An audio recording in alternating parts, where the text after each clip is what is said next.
kalihim ng Department of Foreign Affairs sa kanyang pagpakilala, Secretary Ricky Manalo. Please take your seats. And let me say what I have waited very long time to say. Aloha.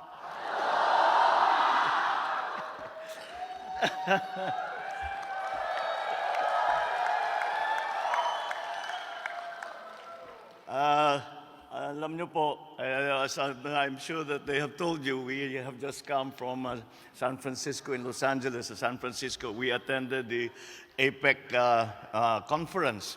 At yung mga lahat ng bansa na nakapaligid sa Pacific Ocean and in Asia were there, and it was very important for us to be there. But on the way back, I was told, they said, we can fly directly from San Francisco to Manila. And I said, but Honolulu Hawaii is on the way. So I said, we have to go down, we have to land in Hawaii.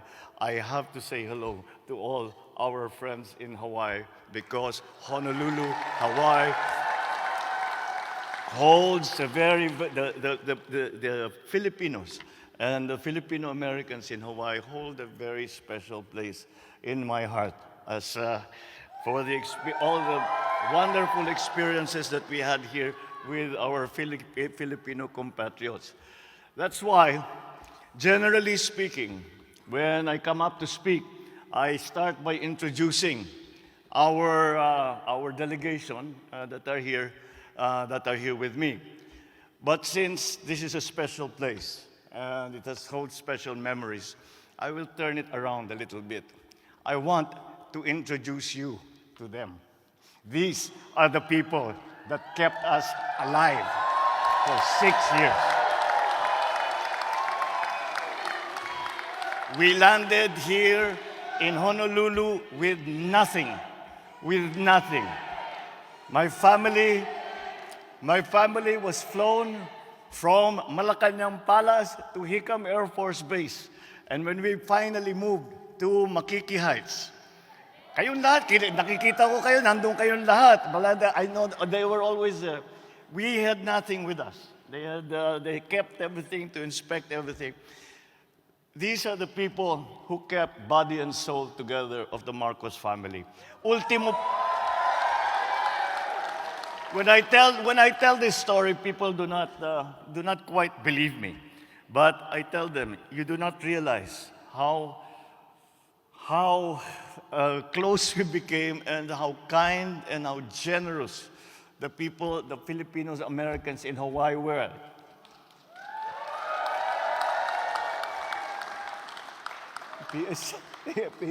PSC, mga PSC, dating PSC. Oh, kita mo?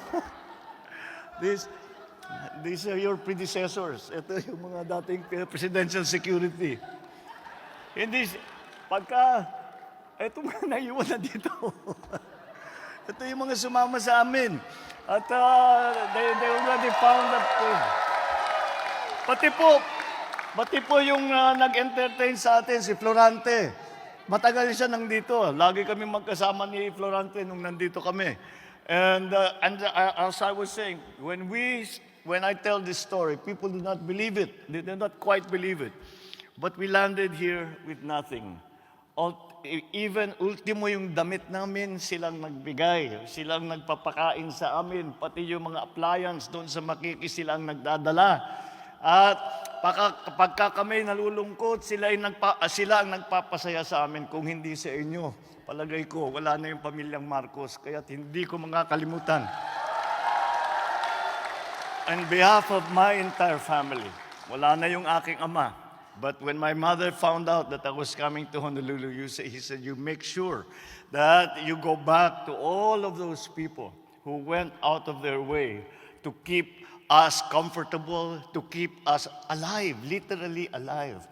And that is something that I will carry in my heart, that the Marcos family will carry in our heart. We tell our children about this.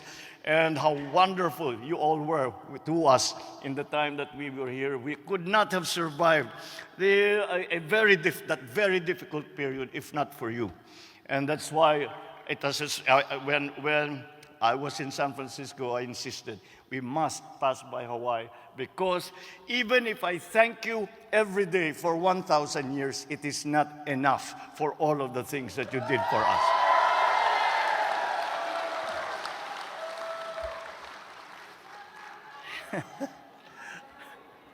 Naalala ko tuloy yung mga sa Makiki, kung ano yung mga ginagawa. These are the leaders of the Filipino community. Yung iba wala na. Si Manong Joe wala na.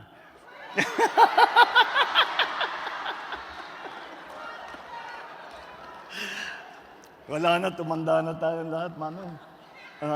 Naka-wheelchair na. But without you, siyang nauuna, siya talaga.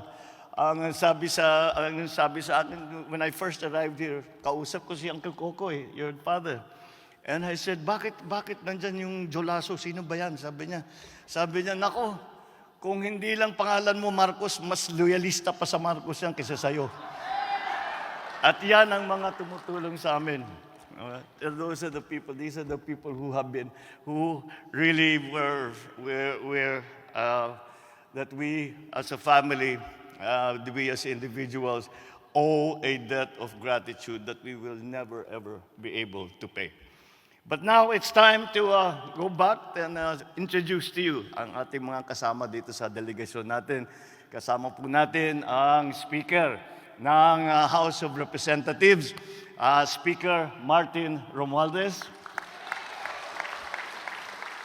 Andito rin po ang ating kalihim ng Department of Trade and Industry, Trade and Industry Secretary Fred Pascual. Kasama din po natin, at dahil meron tayong kaunting ugnayan dito sa militar ng US, habang kami nandito, kaya't nandito po ang NS chairman natin, Chairman Ed, where is Ed Anyo? Is here. Kasama din natin ang isang kilala ninyo, isang deputy speaker ng House of Representatives na tumutulong din sa atin dahil siya ay naging expert sa mga economic issues, at kaya't napakahalaga na kasama siya dahil yun ang aming pinag-usapan dun sa APEC. Ang ating Deputy Speaker at Congressman Ralph Recto, who is sometimes referred to as Mr. Vilma Santos. Well, we heard from the Philippine Ambassador to the United States, Ambassador Babes Romualdez. Andito rin ang ating very important new department in the Philippine government, especially for the OFWs, for Filipinos who are living and working abroad. Ang ating pinakabagong departamento, ang Department of Migrant Workers, at kasama po natin si Undersecretary Patricia Yvonne Kaunan. Yan, pagka nagkakaproblema, kaya't gumawa na po tayo ng isang department para lang sa mga OFW dahil sa napakahalaga, the importance that we put to what the contributions are of our countrymen to the Philippines. Because many times we think that the OFWs are only here to work for their families, to help their families. Well, that is true. And maybe that is one of the original motivations. But in the process of you helping your families, you also help your communities. And that is why we created the Department of Migrant Workers, so that we can be sure na lahat ng inyong pangangailangan, pagka kayo ay lahat ng maitutulong ng pamahalaan Pilipino ay ating gagawin, dahil napakahalaga ang inyong kontribusyon sa ating bansa. Kasama din natin dito is the Armed Forces Chief of Staff, General Romy Browner Jr. And ito, hindi na kailangan ipakilala dahil kasama ninyo lagi our Consul General to Hawaii, Emil Fernandez. At hindi ko makukumpleto ang aking pagpakilala kung hindi ko naman ipakilala ang aking may bahay, our First Lady Lisa Araneta Marcos. All the fellow workers that are with us, my fellow workers in government, ladies and gentlemen, naimbag nga rabi, good evening po sa inyong lahat.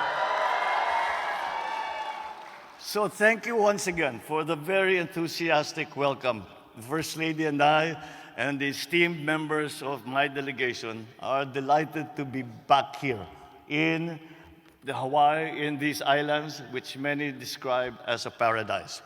After my attendance of the APEC leaders meeting in San Francisco earlier this week, I made sure, as I said, I made sure that we come to Hawaii so that I could spend a little time reminiscing with all our friends here and perhaps go around and look at the places where we used to spend time in the time that we were here. And many of you, we have all noted, many of you are also from, beforehand, started as all from the north, mga Ilocano. Nagaduti Ilocano dito eh. So, and that is why we have made it a point to come. Also, I wanted to come because we have been watching in the Philippines. Pinapanood namin ang mga pangyayari sa Maui at kawawa naman ang ating mga Pilipino na naging casualty. And so before I proceed, let us share a moment of silence as we remember those who perished in the devastating wildfires in Maui last August.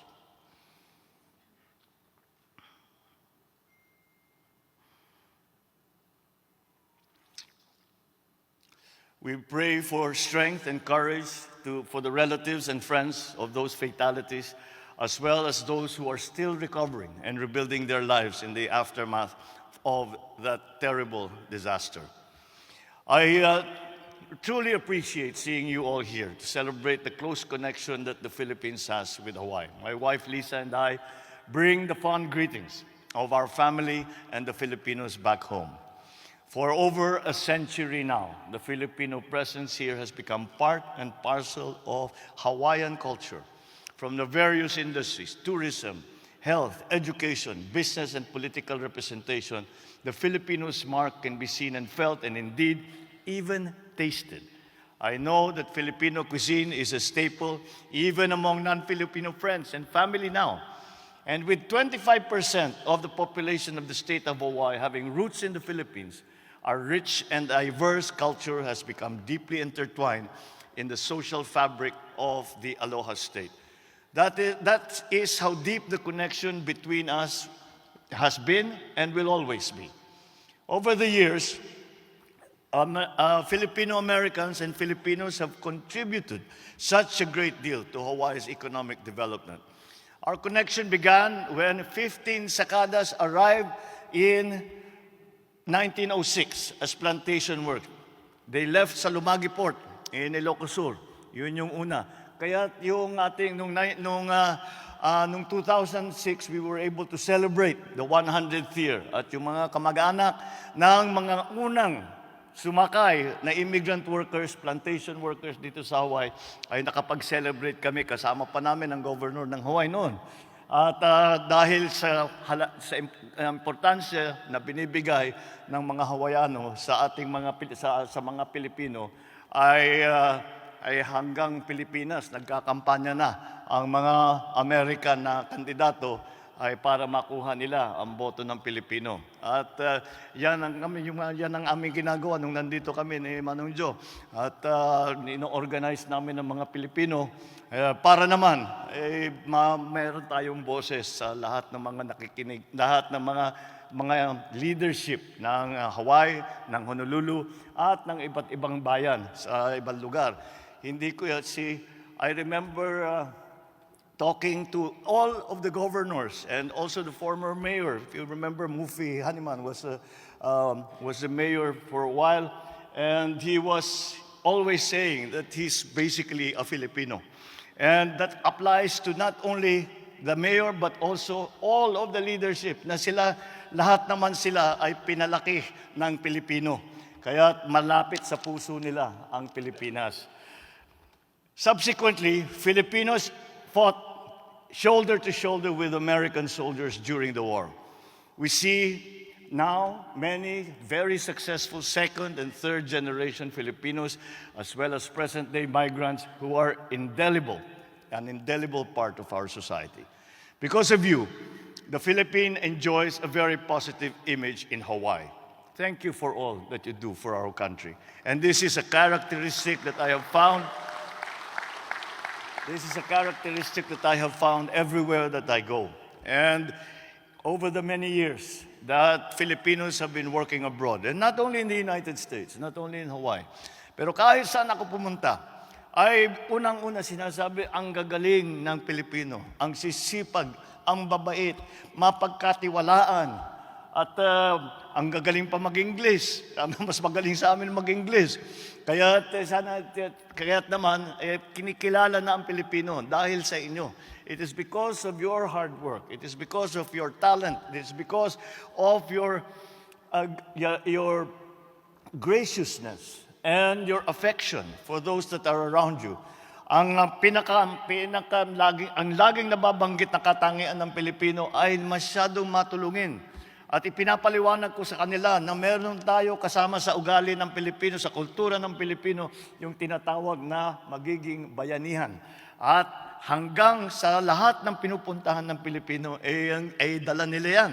Dala nila yan ng ang pagkabayanihan ng mga Pilipino, at kahit na, sinasabi nga nila, kahit na hindi sa trabaho na, basta't may nangangailangan, tumutulong pa rin.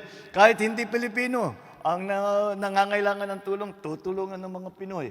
Kaya't naman mahal na kayo ng inyong mga kakilala dito, ang inyong mga katrabaho dito, at hindi lamang dito sa Hawaii, kundi sa buong mundo ay kinikilala na ang Pilipino na dahil sa maganda ninyong ipinapakita, at kami naman sa Pilipinas ay pinapalakpakan namin kayo kahit malayo, at pinapalakpakan namin kayo sa inyong napakagandang ibinibigay at dinudulot sa reputasyon ng Pilipinas.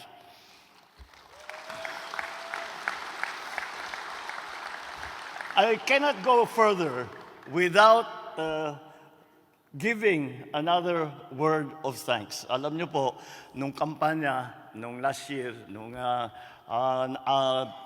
kami nahalal ni Inday Sara, ay hindi kami nakapunta rito, hindi kami makapagbiyahe. Gusto sana namin magkampanya kung saan-saan dahil sa dami ng Pilipino na sa abroad.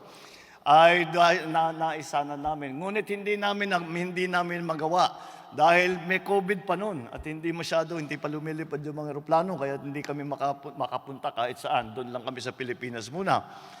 And yet, I am told that I garnered 83% of the votes in Hawaii and in America Samoa during the voting exercise of last year. Kaya kailangan ko magpasalamat sa inyo sa inyong tiwala na ibinigay sa amin, sa tiwala at suporta at pagmamahal na inyong pinaramdam sa amin. Kahit na hindi kami nakarating dito, ramdam na ramdam namin. Nakikita naman siguro ninyo yung mga programa, mga rally natin dun sa Facebook at live stream namin para nga makita ng lahat ng ating mga kababayan. Hindi nga namin magawa, kaya gumawa kami ng counting replica noong kampanya para naman kayo na hindi namin napuntahan ay makaramdam kayo ng konti na aming karanasan noong nakarang halalan. Even from the time of my father, you have been by our side in our quest to serve the country. From the bottom of my heart, I must say that I thank you for trusting me, for believing in this leadership, In return, I and my administration will be hard at work and have been hard at work from day one to ensure that we accomplish all that we have set out to do. In San Francisco, I met with the leaders of other APEC countries where we discussed how to create a resilient and sustainable future for Filipino Americans and all the people of the APEC regions by making our economies interconnected, innovative, and inclusive. And I urge them to leverage APEC's core values, collaborate with the private sector, align efforts with global economic initiatives with a view to expand representation, strengthening government-business relationships, addressing protectionism, intervening when the market fails while continuing to enhance cooperation on a broader scale. It has become a very important part of the transformation of the Philippine economy that we are undertaking. And why is it that we have to transform the Philippine economy? Because COVID changed everything. COVID changed the way we work. COVID changed the way we live. COVID changed the way we interact with one another. COVID changed the way we do business. And we have to adjust accordingly. And the strength will come from these partnerships that we create with our friends and allies from around the world. Starting with APEC, with ASEAN, pati na sa UN, lahat yan ay talagang pinilalapitan natin para naman pagka mas marami kayo na nagkakapit-bisig na nagtutulungan, mas matibay at mas mabilis at mas magiging matagumpay ang inyong mga ginagawa.